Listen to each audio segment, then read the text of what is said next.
So the first walking pad over here is from XBD, and with this one, it is an incline walking pad.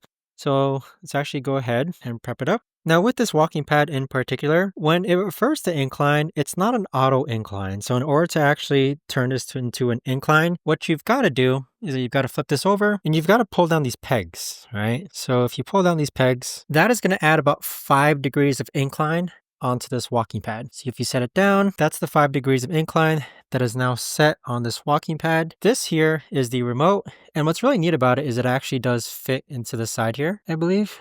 Right now, the side of the treadmill actually has a slot here where the remote can be inserted. So it's actually an interesting way of actually storing the remote. I don't think I've seen a walking pad that has this kind of added feature to it.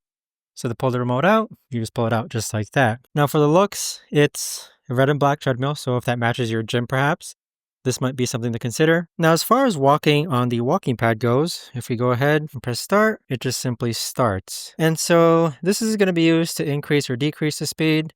And then you have the pause and resume button right over here as well. And you could actually go ahead and see that it cycles between different modes. Okay. And so what I mean by that is as you start to use this treadmill, it will actually show how many calories, what the time is, what the speed is, and then it'll show what the distance is, and then it'll show how many calories you've burned. So this does it periodically as far as it just auto switches. You can't actually just set it to time. You can't set it to just speed. You can't just set it to distance. It'll actually change between itself. This treadmill will actually change modes between itself.